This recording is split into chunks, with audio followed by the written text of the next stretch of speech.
A 14-year-old black girl walks into court, accused of a crime she didn't commit. With no real evidence against her, the system is ready to lock her away. But Naomi Carter isn't just any teenager. She knows the law better than the prosecutor himself. As she fights back with pure intellect, will she be able to outsmart the courtroom and prove her innocence before it's too late? If this story grabs your attention, hit the like button and share your thoughts in the comments. What would you do if you had to defend yourself against a system designed to work against you? Now, let's dive into Naomi's extraordinary battle for justice. The courtroom was packed, yet it felt strangely cold. Not the kind of cold that came from air conditioning, but the kind that settled deep in your bones. The cold of judgment, of quiet hostility. The weight of 100 eyes bore down on a single girl, seated at the defendant's table. Naomi Carter, 14 years old, sat in silence, her posture straight, her chin slightly lifted. The orange jumpsuit hung loosely on her small frame, but it felt heavier than it looked. Her hands, resting in her lap, were still, except for the faintest twitch of her fingers, a subtle sign of the storm raging inside her. She didn't look around the room, but she could feel the stares. Some were indifferent, as if she was just another case in a long list of lost causes. Others carried quiet skepticism, waiting to be convinced. But some had already made up their minds. To them, she wasn't a child. She wasn't innocent until proven guilty. She was just another statistic. Another case they had seen too many times before. In the back row, an older man sat with his hands folded, watching everything unfold with unwavering calm. Elijah Carter. His face was lined with the kind of wisdom that came from decades of seeing the world at its worst and still refusing to give up on it. He didn't shift in his seat, didn't lean forward with worry, but in his eyes, there was something stronger than hope. There was certainty. At the front of the room, presiding over the case, was Judge Douglas Whitmore. He was an experienced man, one who had seen it all. And this was just another case on his docket, one he expected to move through quickly. A teenage girl, a theft charge, a routine ruling. He adjusted his glasses and exhaled through his nose, already impatient. To his left, a man in a perfectly pressed suit stood, flipping through his case files with an air of quiet confidence. Gregory Reed, the prosecutor. He had built a career on swift convictions, and today would be no different. His gaze flickered to Naomi, but it wasn't one of curiosity. It was of dismissal. This would be easy. She was young. She was scared, and scared people made mistakes. Beside Naomi sat her appointed public defender, Thomas Blake. He looked down at the table, tapping his pen against his legal pad, his movements fidgety, uncertain. He had handled dozens of cases like this before. He knew how they usually ended, and from the way he avoided Naomi's gaze, it was clear he had already decided this one was lost before it had even begun. The bailiff stepped forward. All rise. Court is now in session. The shuffle of movement filled the room as Judge Whitmore straightened in his seat, eyes scanning the courtroom before settling on Naomi. A flicker of disinterest crossed his face, as if he already knew how this was going to play out. He gave a curt nod, signaling for the bailiff to proceed. The state of Tennessee versus Naomi Carter. The defendant is charged with felony theft and destruction of property. The words fell heavy in the silence, echoing through the room. Naomi had heard them before, but this time, they weren't just words in a police report. They were a reality being stamped onto her life. Gregory Reed rose smoothly from his chair, buttoning his jacket with the kind of precision that came from habit. He stepped forward, addressing the jury with measured ease. Ladies and gentlemen, this case is not complicated. The evidence is clear, the crime undeniable. On the night in question, the defendant was caught near the scene of the crime. A surveillance camera inside Davidson & Co. jewelry captured a figure matching her description inside the store, moments before the alarm was triggered. And we have a witness, someone who saw her fleeing just after the theft occurred. He turned slightly, his voice calm, methodical, controlled. Now I understand she's young, 14 years old, but let's be clear, age does not absolve responsibility. The law does not discriminate based on years. If she is old enough to commit a crime, she is old enough to face the consequences. He let the words hang in the air, allowing them to settle into the minds of the jury. Across the room, Naomi remained motionless. She didn't shift in her seat, didn't fidget, didn't so much as blink. She just listened. Every word, every claim, every assumption. But something flickered in her eyes. Not fear, not submission. Something sharper. She took a slow breath, steadying herself. She wasn't ready to speak yet. That moment would come soon enough. For now, she let them believe what they wanted. Let them think she was just another scared kid with no way out. Let them underestimate her, because the real fight was only just beginning. The courtroom remained still as the prosecutor, Gregory Reed, stepped forward once more. He moved with the quiet confidence of a man who had done this 1,000 times before. Adjusting his suit jacket, he turned to face the jury, his voice smooth, practiced, and unwavering. "Your Honor, ladies and gentlemen of the jury," he began, letting his words settle. "What you are about to see is indisputable evidence of the defendant's involvement in this crime." With a small nod, he signaled to the bailiff, who pressed a button on the control panel. The screen on the courtroom wall flickered to life. The grainy black and white footage played, taken from a surveillance camera inside Davidson & Co. jewelry. A girl in a dark hoodie stepped into view. The quality was poor. Too many shadows, too much static interference, but her silhouette was unmistakable. She moved cautiously, looking around as if checking for cameras. Then, without hesitation, she reached into a glass display case. Seconds later, the store's alarm system erupted, piercing the silence of the room. The girl bolted, disappearing off screen. Then, the video froze. Reed let the moment linger. He scanned the faces in the jury box, watching their reactions. Some nodded slightly, others leaned forward, intrigued. Finally, he turned back toward Naomi, his eyes sharp. "This," he said, gesturing to the screen, "is your defendant, inside the store, moments before the theft, the moment before she decided to take what wasn't hers." A beat passed. He walked over to his desk, flipping open a file with deliberate ease. "But that's not all," he continued, his voice steady. "We also have a witness, someone who saw Miss Carter fleeing the scene right after the crime was committed." A middle-aged man in a beige jacket was called to the stand. Dennis Holloway, an employee at Davidson & Co. Jewelry. He looked uncomfortable, his hands fidgeting in his lap, but he nodded politely as the bailiff swore him in. Reed approached, offering him a reassuring smile. "Mr. Holloway, can you tell the court what you saw that night?" Dennis cleared his throat. His voice was a little shaky, but it carried through the room. "I was working late that night, just about to close up. I heard the alarm go off, and when I turned around, I saw someone running out of the store." Reed nodded as if he had heard this story 100 times before. "And that person, was it the defendant?" Dennis hesitated for half a second before answering. "Yes, I believe so." Reed paced slightly, then stopped in front of the jury, his hands resting against the wooden railing.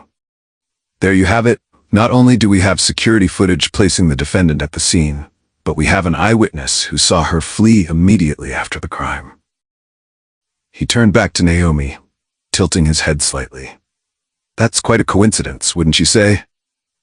The air felt heavier now. All eyes turned to the girl in the orange jumpsuit. Naomi sat completely still. She hadn't reacted to the footage, hadn't flinched at the witness's words. She simply sat, her fingers resting lightly against the table, her breathing slow and measured. But behind those dark brown eyes, something was shifting. She was watching, calculating. Then slowly she turned her gaze toward the screen, where the frozen image of the hooded figure still lingered. She studied it carefully. The angle, the lighting, the posture. Her mind worked like a machine, analyzing every detail, searching for cracks beneath the surface of this so-called indisputable evidence. And then there it was. A mistake. A detail so small, so subtle, that no one else in the courtroom had noticed it. Naomi blinked, but she didn't react, not yet. She didn't shift in her seat, didn't let her expression change. Instead, she let the silence stretch. Let them think she was digesting the weight of the accusations. Across the room, Reed was watching her closely, waiting for some kind of response. After a long pause, he let out a soft chuckle. "What's the matter, Miss Carter?" he asked, his tone laced with amusement. "Cat got your tongue?" A few quiet laughs rippled through the room. A smirk curled at the edge of Reed's lips as if he had just won an easy round. Naomi finally turned to face him. Her expression was unreadable. And then, in a voice steady and calm, she asked, "Can we watch that video again?" The smirk on Reed's face faltered. just slightly. A shift so small most people wouldn't have noticed. But Naomi did. And deep inside, she knew she had just taken the first step toward turning this entire case upside down.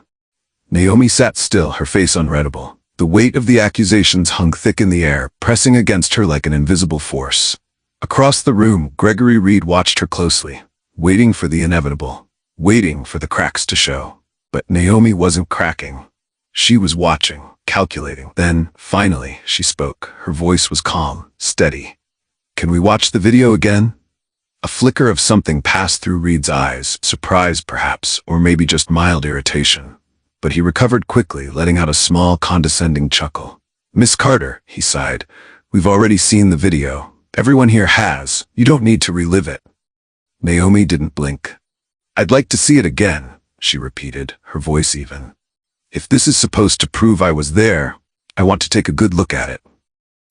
Judge Whitmore let out a slow exhale, adjusting his glasses. His patience was thinning, but curiosity flickered in his gaze. He turned to the bailiff. "Play it again." The screen flickered back to life. The grainy footage appeared once more. The girl in the hoodie stepping into the jewelry store. Her movements cautious, deliberate. She reached into the display case, and then the alarm blared. The girl turned and ran. The video froze. Naomi leaned forward, studying the image with sharp precision. Her heart pounded, but not from fear. No, this was something else. This was certainty. "There," she said, pointing to the screen. "Zoom in on her left hand." A murmur rippled through the courtroom. The bailiff hesitated, then followed the instruction. The blurry image sharpened slightly, enough to make out the details of the girl's fingers. And on her index finger, clear as day, was a ring. Naomi exhaled slowly, then turned toward the jury, her voice unwavering. "I don't wear rings," she said simply. Silence. Reed's smirk didn't fade, but there was a slight shift in his demeanor, like a man who had just felt the ground move beneath his feet. "It's a minor detail," he said smoothly, waving a dismissive hand. "That doesn't change the fact that you were found near the scene of the crime." Naomi ignored him. Her gaze remained locked on the frozen image. Something else was wrong. Her eyes scanned the girl's posture, the way she moved, the way the light hit her frame. Then, her gaze dropped lower. "The shoes," she murmured. Reed stiffened. Naomi turned to the bailiff again. "Rewind the video. Play it at half speed." Judge Whitmore gave her a long, measured look, but he didn't stop her. He nodded toward the screen. The footage rolled backward, then forward again in slow motion. The girl in the hoodie moved toward the display case. But this time Naomi wasn't watching her hands. She was watching her feet. The shoes. They were too big. The girl's steps were slightly off, clunky. "If you compare this to the footage from when I was arrested," Naomi said, her voice gaining momentum, "you'll see that I walk differently. Because those aren't my shoes." The murmuring in the courtroom grew louder. Someone in the jury leaned forward, watching the footage more closely. Dennis Holloway, the store clerk who had testified against Naomi, shifted uncomfortably in his seat. Reed's jaw tightened. He wasn't smiling anymore. He cleared his throat, regaining control of his voice. "Miss Carter," he said, a sharp edge in his tone, "you're grasping at straws. Minor inconsistencies don't erase the fact that you match the suspect's description, and you were found near the scene. You can nitpick all you want, but the evidence speaks for itself." Naomi turned her gaze toward him then, slow, deliberate. "You're right," she said. "Let's talk about that description." She pivoted in her chair, facing Dennis Holloway. "You said you saw someone running from the store," she said. "What was she wearing?" Dennis hesitated. His fingers fidgeted slightly against his pant leg. A hoodie." Naomi didn't blink. "What color?" The room held its breath. Dennis licked his lips. "Gray, I think." Naomi turned to the jury. "Gray?" she repeated. Then she turned back to the screen and pointed to the frozen image once more. "But the girl in this video," she said, her voice crystal clear, "is wearing black." A ripple of shock spread through the room. For the first time since the trial began, Reed looked unsettled. Dennis swallowed hard.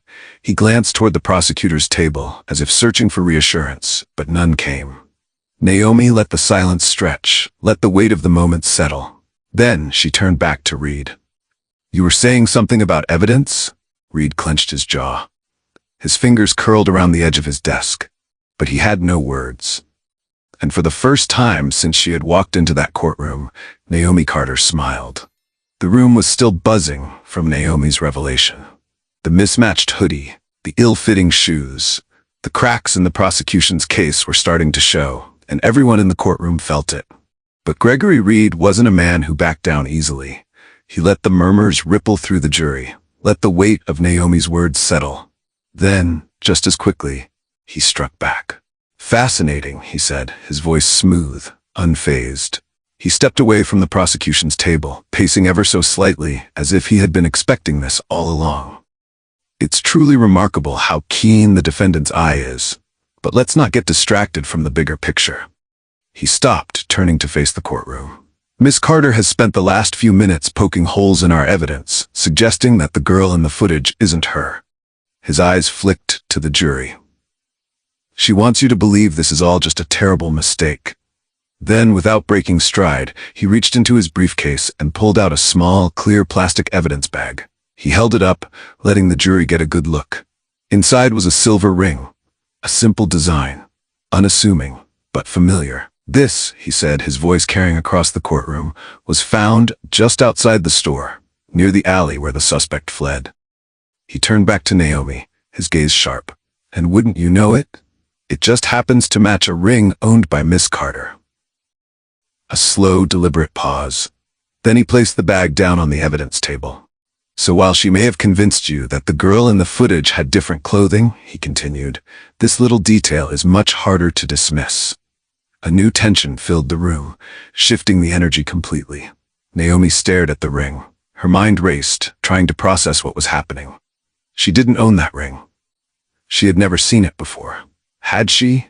Doubt crept in like a whisper in the back of her mind. No, this wasn't hers. It couldn't be. But her voice, her sharp, confident voice that had just dismantled the prosecution's case, suddenly felt stuck in her throat. For the first time since the trial had begun, Naomi felt something she had refused to acknowledge before. Fear. She swallowed hard. If this was really found near the store, if the jury believed it was hers, then everything she had done to unravel Reed's case would be meaningless. She needed to say something, needed to fight back. But what if, just for a second, what if she was wrong?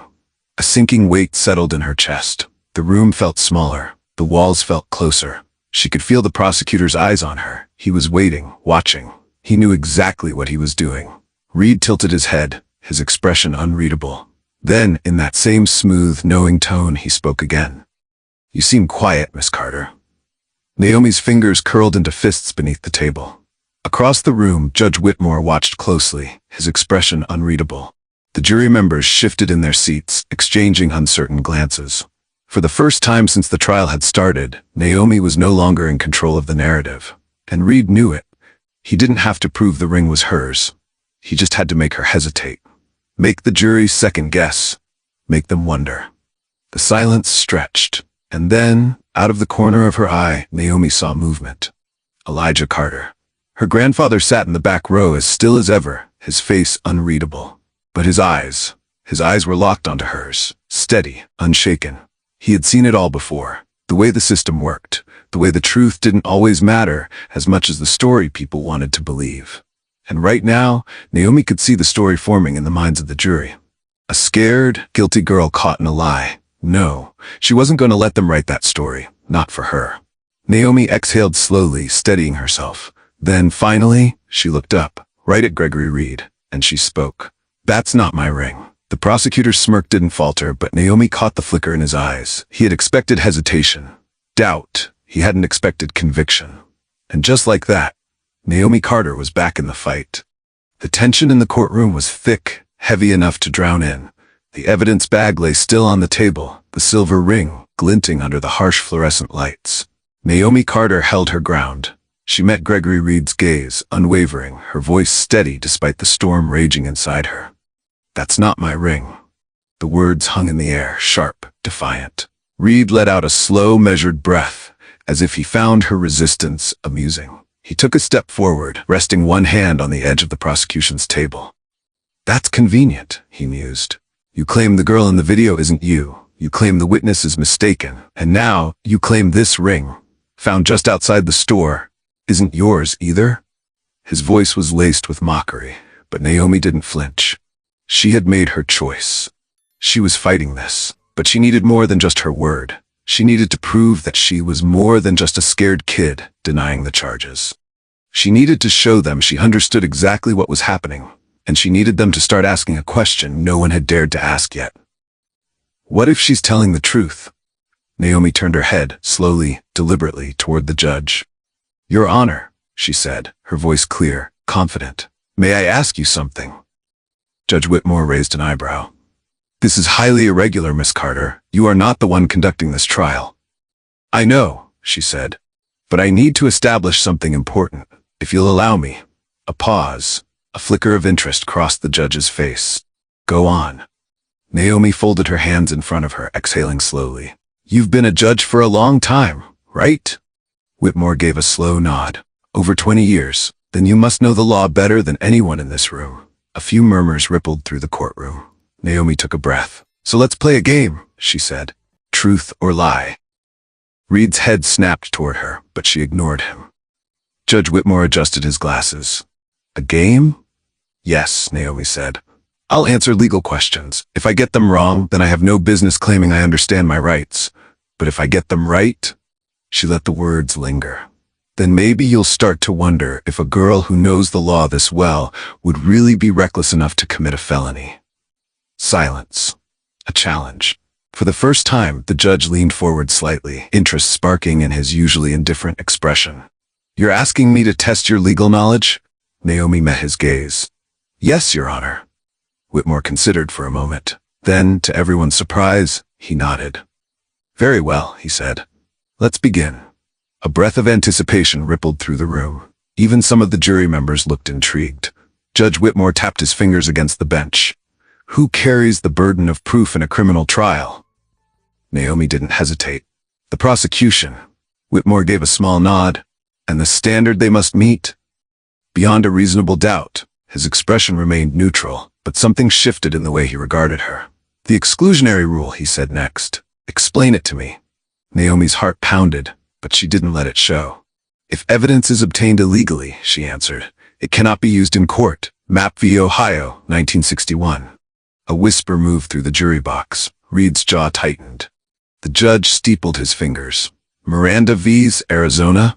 Naomi's lips twitched into the ghost of a smile. That case established Miranda rights. It ruled that law enforcement must inform suspects of their right to remain silent and to have an attorney. If they fail to do so, any statement made cannot be used against the suspect in court.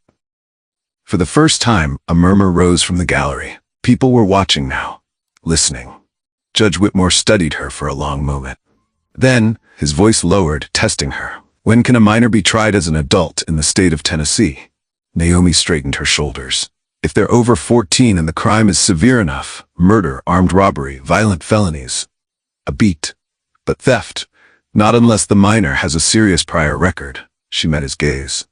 Which I don't. The room was silent. Reed's hands clenched at his sides. The judge exhaled, leaning back in his chair. Interesting. Naomi turned her gaze toward the jury now, letting them see her, not just as a defendant, but as someone who understood exactly what was happening.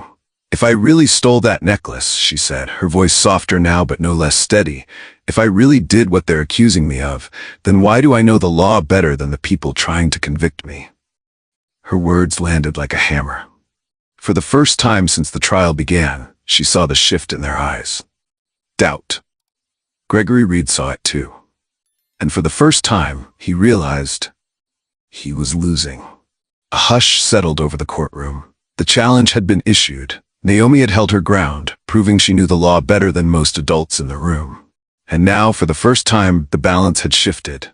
But she wasn't done yet. She turned her gaze toward the evidence bag, where the silver ring still sat under the unforgiving fluorescent lights. It was a simple object, small and unassuming.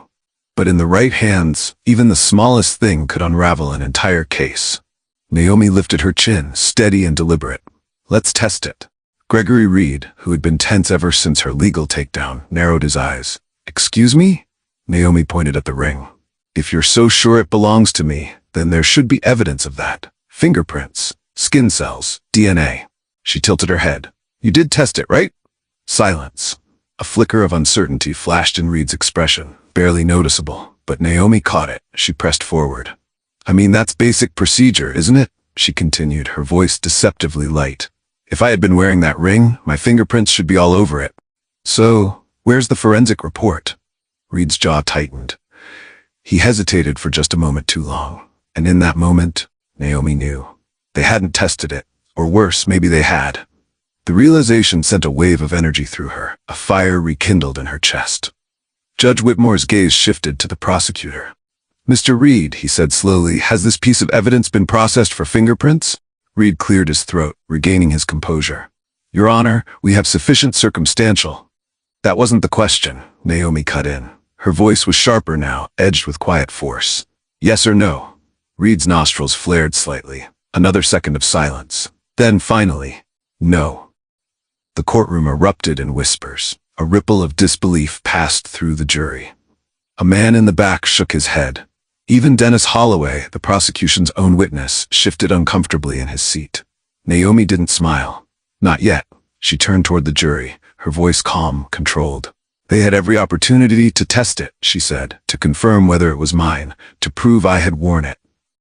Her eyes flicked toward the prosecutor. But they didn't. And now you have to ask yourselves why. She let the question hang in the air, heavy with implication. Reed clenched his jaw, his hands curled into fists against the desk. He looked like a man standing at the edge of a crumbling cliff, realizing, too late, that the ground beneath him had already given way. Naomi pressed forward, her voice unwavering. Here's what I think happened, she said. That ring? It was planted. Someone wanted it to look like I was there, but they made a mistake. She gestured toward the evidence bag. If that ring was mine, my fingerprints would be on it, but they didn't check because they knew what they'd find. Or rather, what they wouldn't find. Another wave of murmurs rippled through the room. Judge Whitmore tapped his gavel once, bringing the courtroom back to order. But his eyes remained locked on Reed. Mr. Reed, he said, his voice measured, why was this evidence not processed properly? Reed opened his mouth, closed it. His usual polished confidence had fractured. And then, Naomi saw it. The first crack of real panic in his expression, because he wasn't just losing, he had already lost. For the first time since the trial had begun, Naomi allowed herself a slow breath. The truth was no longer something she had to prove. It was something they could no longer ignore. The courtroom was silent. A charged, expectant kind of silence. The kind that came right before the weight of justice came crashing down. Naomi sat still, her hands resting lightly on the table. She wasn't breathing heavily, she wasn't shaking, but her heart was pounding so hard she could feel it in her fingertips. Judge Whitmore glanced at the jury, his expression unreadable. Then he turned toward the foreman. Has the jury reached a verdict? A man in a dark suit stood, his expression solemn. He held a slip of paper in his hands, the weight of Naomi's future resting in a single sentence. We have, Your Honor. The judge gave a small nod. Please read the verdict. The man cleared his throat, then spoke. We, the jury, find the defendant not guilty. For a second, Naomi didn't react. The words landed, heavy and unreal. She had spent so long bracing for the worst so long preparing herself for a fight that never seemed to end. And now, it was over. A sharp exhale broke through her daze. It came from behind her. Elijah Carter, the strongest man she had ever known, had just let out the breath he had been holding since the trial began. Naomi swallowed hard. A gavel struck wood, a final punctuation to the nightmare that had almost swallowed her whole. The defendant is free to go, Judge Whitmore announced. The prosecution's table was stiff with silence. Gregory Reed hadn't moved. His lips were pressed into a thin line, his jaw tight, his fingers curled against the desk. He was still processing the fact that he had lost, not just the case, but control. Naomi didn't look at him.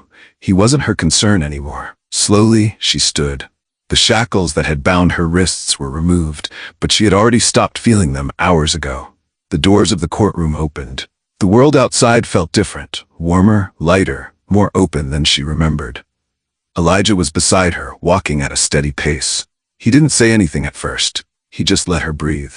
Finally, when they reached the steps outside, he stopped. Naomi turned toward him, expecting something practical, something about the legal system or the dangers of being in the wrong place at the wrong time. Instead, his gaze softened. "You have a gift," he said. Naomi frowned slightly. Elijah gestured back toward the courthouse. "What you did in there, that wasn't normal." She swallowed. "I just defended myself." He gave a slow shake of his head. "No, you took apart an entire case, brick by brick, before grown men even realized what was happening." She glanced down at her hands, as if seeing them for the first time. Elijah's voice was steady. "Most people wouldn't have seen what you saw, and even if they had, they wouldn't have known how to fight back." A pause. "But you did." Naomi felt a lump rise in her throat. For days, she had been fighting to survive, to get out of this, to make sure she wasn't locked away for something she hadn't done. But now, as she stood there, a new thought settled over her. How many other kids, just like her, hadn't been able to fight back? How many had been swallowed whole by a system that never gave them a chance? She turned, looking back at the courthouse one last time. She had won this battle, but maybe there was a bigger fight ahead. Elijah gave a knowing nod, as if he had been waiting for her to reach that conclusion on her own. "Use it," he said simply. "Use what you know to help someone else." Naomi exhaled, long and slow, the courthouse behind her, the world ahead, and for the first time in a long time, she knew exactly where she was going. Bookmark back. If this story moved you, don't let it end here. Hit that like button, share this video with someone who needs to hear it, and subscribe for more powerful stories that shine a light on truth and justice. Your support means the world to us. It's what keeps us going, creating content that challenges perspectives and sparks important conversations. Every like, share, and comment helps us reach more people and bring more voices to life. What did you think about Naomi's fight for justice? Let us know in the comments below. And as always, thank you for watching. We'll see you in the next story.